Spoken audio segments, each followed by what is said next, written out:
It's strange to see how in the year 2024 we have seen two full releases of games about ants. Earlier this year, Empires of the Undergrowth was released after spending some time under the early access banner. That base building RTS based on ants was fairly successful and sits at 94% on Steam with over 12,000 reviews. That now brings us to today's game called Empire of the Ants. Personally, I actually thought this may have been a sequel to Empires of the Undergrowth, or at least by the same dev team. Instead, Empire of the Ants was developed by Tower 5 and published by Microids. What really stood out to me is the fact that this game is powered by Unreal Engine 5, which I am incredibly curious about the visuals that engine can provide. With that said, is this a landmark title on a new shiny engine, or is it just a tech demo for Unreal Engine 5? And before I begin, I do have a quick disclaimer here.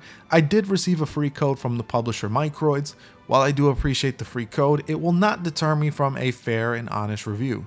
Sounds good? Let's begin.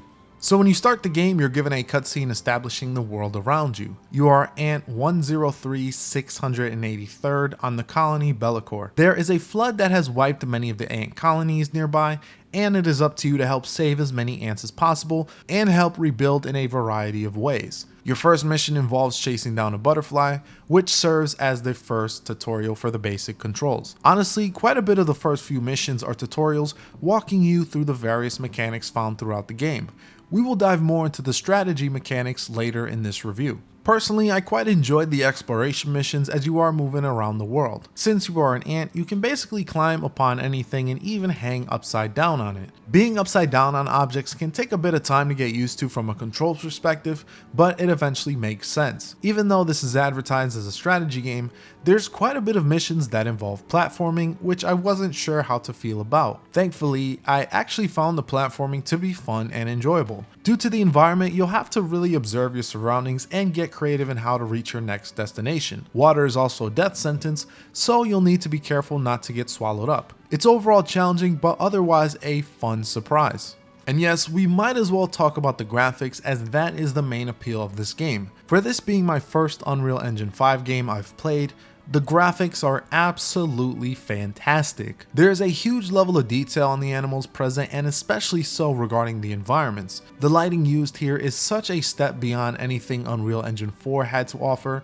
and that is absolutely astounding. Seeing the way the sun reflects off the leaves and how rich the shadows are is certainly something to behold. The crazy thing too is that we are still in the early days of the engine. We still have many upcoming games with far bigger budgets that will only look even better. In terms of a graphical standpoint, this is certainly a landmark title. Unfortunately, there is no photo mode to speak of, which is a huge missed opportunity. I really don't know why photo modes are not becoming a standard in gaming when they really should. Even the great Baldur's Gate 3 doesn't have one, but I'm getting a bit sidetracked at the moment. Let's get back on the review. Performance wise, I ran into no issues at all. I was constantly hovering around 90 FPS even on 2K max settings. I recently built a new PC which includes a Ryzen 7900X3D and an AMD Radeon 7900 GRE. While I've had no issues, Unreal Engine 5 is known to be far more demanding than Unreal Engine 4, so definitely check your specs to make sure you can run this game. Minimum specs are listed with a GTX 1060,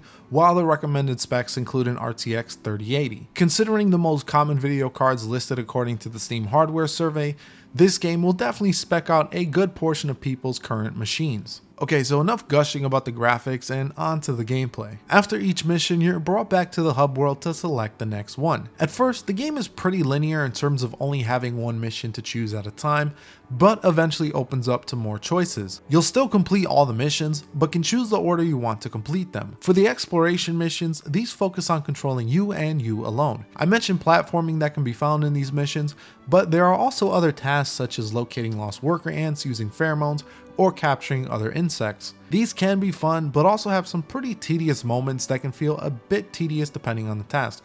A bit redundant to say, but redundancy is the name of the game. And now for what makes up the majority of the other missions, and that is the strategy component. For these missions, you'll be in control of several legions of ants and bases as you defeat the enemy. Instead of these real-time strategy segments taking place in an overhead view, you are at the viewpoint of your ant as you upgrade your nests and create legions of workers, warriors, and gunners. For resources, you have both food and wood that can be collected. Food helps to recruit and upgrade units, while wood is primarily used for for nest buildings. These resources are mostly collected passively through resource buildings in each nest, but some maps contain food spots that will grant you a ton of food at once. Eventually, your units will clash in combat with the enemy. From here, you can buff your units temporarily with powers if you research them back at your nests. Outside of that, you're more of an observer than anything else, as you cannot get directly involved within the battles. It basically boils down to the triangle strategy of workers beating gunners, gunners beating warriors, and warriors beating workers. There's also an elite beetle unit that can be recruited, which trumps all. And that's basically it for gameplay. My biggest gripe with this game is just how repetitive this all becomes. Every strategy mission is basically the same, with your scouting nests,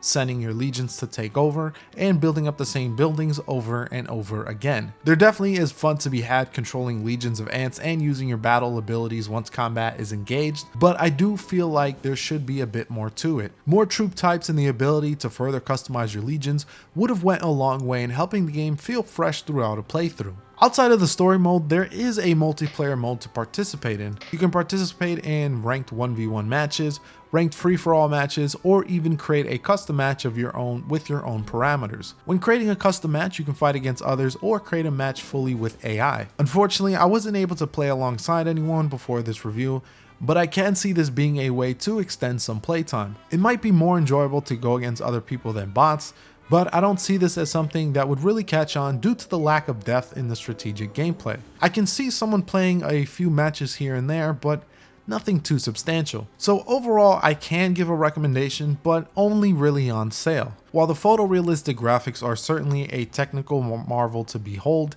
there isn't much from a gameplay perspective that matches the game graphically. Being an ant is fun as well as commanding your legions around, but it unfortunately does wear out its welcome long before the game is over. This game is currently at $40 on PC, which isn't a terrible price, but not one I feel 100% is worth it in my opinion. I would recommend a price drop of at least down to $30, or better yet 50% off at $20. Seeing Unreal Engine 5 in action is certainly a sight to behold, but not enough to keep me around until the end. Thank you all for watching as always, and this is Powerhouse, signing off.